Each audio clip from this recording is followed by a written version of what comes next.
Estamos aqui, mais uma vez reunidos, em nome de Deus Pai Todo-Poderoso, para lhes falar hoje sobre um verdadeiro monumento na história, na filosofia política principalmente, que foi Jean-Jacques Rousseau. Rousseau nasceu em Genebra, na Suíça, então extremamente dominada pelo calvinismo.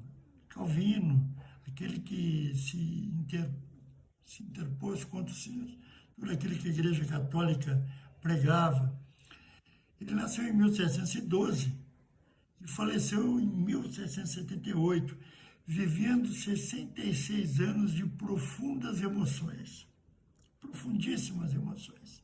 Filho de pais humildes, a mãe dele faleceu logo quando ele tinha mais tenra idade.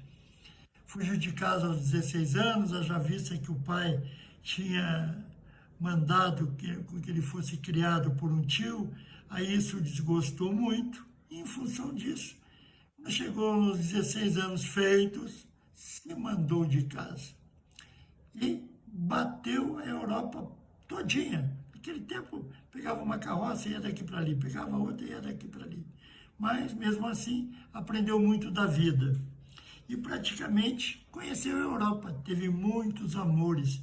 Isso é crucial, é importante que se diga agora para a gente entender um pouco da vida dele depois. Nessas suas andanças, ele conheceu Thérèse de Vassir, em 1745, com quem viveu até sua morte e com quem ainda teve 5 filhos. Ele sabia da sua infidelidade, ele sabia da sua pouca cultura, tendo, em função até disso, e do fato da sua mãezinha ter falecido quando ele era novinho, do pai tê-lo praticamente abandonado, ele teve 5 filhos. Sabem o que foi que ele fez com 5 filhos? Ele os deu num hospital de enjeitados, simplesmente. Tanto é que quando ele chegava com outro bebezinho lá, as enfermeiras, enfim, quem recebia as crianças diziam simplesmente assim: o Calvino teve mais um filho. Calvino não, gente, o Rousseau. Pois bem, em seu livro Confissões, ele mesmo se diz portador de inúmeras contradições, se dizendo moderno, descolado, veja, descolado da sua verdadeira natureza, pois pregava abordagem baseada num sentimento, o que lhe otorgou a fama de criador de sensibilidade romântica. Voltaire o criticou a tal ponto, em função desses seus sentimentalismos, que disse: quem ler um livro de Rousseau certamente vai cair de 4. Imagine, Voltaire dizendo isso de alguém. Afirmava que as artes e as ciências haviam degradado o homem, pois a ciência e virtude eram incompatíveis, simplesmente incompatíveis, pois antes da civilização, a moral humana era rude, porém natural.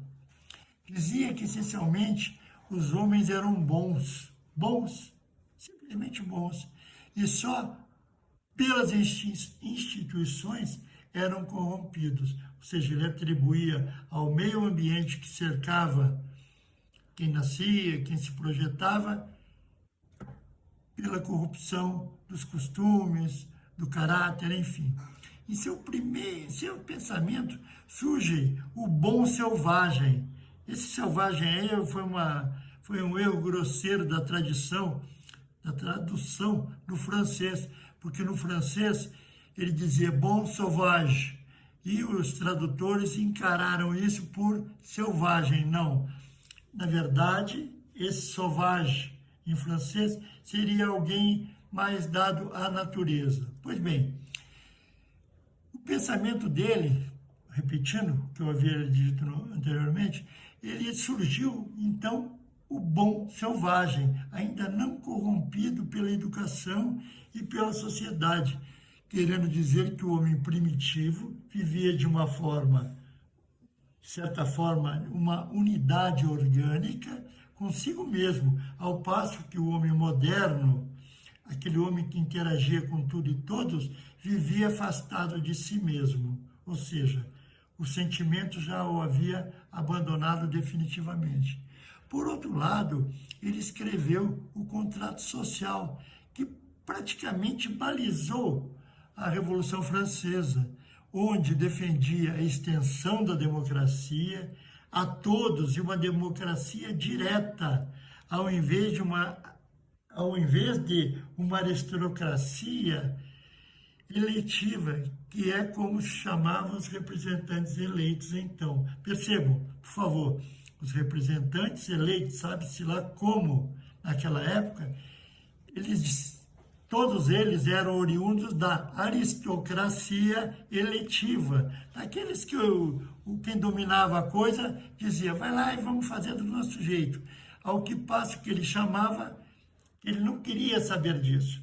Então ele chamava essas pessoas simplesmente de alguém ultrapassado. Ele dizia que o homem nasce livre e por toda parte está acorrentado. Foi apontado como contratualista, ou seja, adepto de uma teoria, de uma filosofia política até, que estabelece um pacto entre as pessoas para que vivam em harmonia. Então, o contrato seria entre as pessoas. Olha, você não implica comigo, eu não implico com você, a gente não implica com o fulano que está lá adiante, o fulano lá adiante não implica com o Beltrano que está lá adiante. Então, essa harmonia seria parte de um contrato pacífico entre as pessoas. Na verdade, essa harmonia deixou de ser vivida quando a sociedade civil passou a ser o que é hoje. Lamentavelmente, mas inevitável. Como é que é uma sociedade hoje? Alguém consegue viver sem um vizinho, o vizinho sem o outro vizinho? Não. Estamos profundamente ligados uns aos outros. Essa inevitabilidade se iniciou quando o homem circundou. Percebam aqui a importância disso que eu vou lhes falar agora. Essa inevitabilidade pelo relacionamento social se iniciou quando o homem circundou, demarcou, fez esse pedaço de terra é meu, introduzindo aí a noção de propriedade. Conforme grupos de pessoas começaram a viver lado a lado, formaram-se sociedades que só podiam se manter através de um sistema de leis, ou seja, aquele contrato se transformou de tamanha complexidade que houve a necessidade de estabelecimento de leis.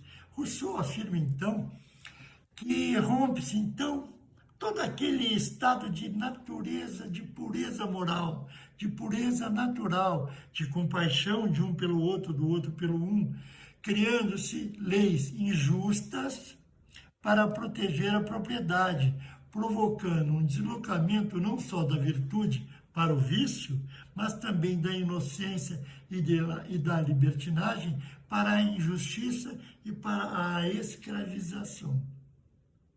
Percebam como ele foi rude aí nesse aspecto. Como ele apontou a partir daí coisas que nós veremos na sequência. Assim, a humanidade é corrompida pela própria sociedade. A humanidade, da qual nós fazemos parte, foi corrompida ou é corrompida pela sociedade. E seu maior desafio surgiu quando Rousseau afirmou: de volta à natureza, naquilo que desaguaria na sua afirmação: o homem nasce livre e por toda parte está acorrentado.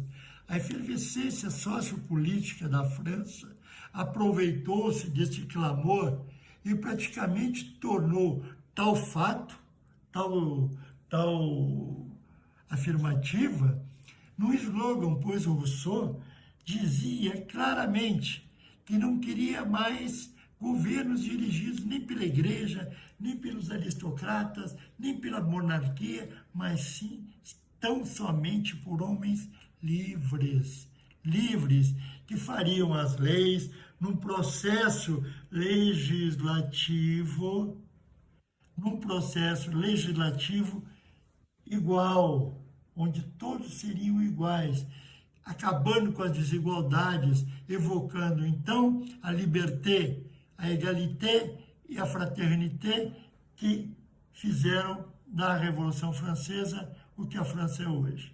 Mais tarde, esse pensamento de Rousseau serviu, influenciou de uma maneira muito importante a Hegel e ao próprio Marx. E até hoje, os esquerdistas, a esquerda, se vale desse pensamento de Rousseau meio que distorcido. Ele dizia que o homem era puro. E as esquerdas de hoje, além de não quererem um homem puro, porque vai lhe impor um totalitarismo, ainda assim dizem que Rousseau foi seu grande mentor. Eu lhes agradeço a atenção. Se porventura tiverem gostado, deem um like aí, que eu vou ficar muito contente. E, sobretudo, uma coisa, por favor, aprofundem o pensamento de Rousseau. O pensamento de Rousseau é vastíssimo. Tem uns que gostam, outros que não gostam, mas o que importa, ao fim e ao cabo, é a leitura, é o aprofundamento do conhecimento. Um bom dia a todos e sejamos felizes. Tchau.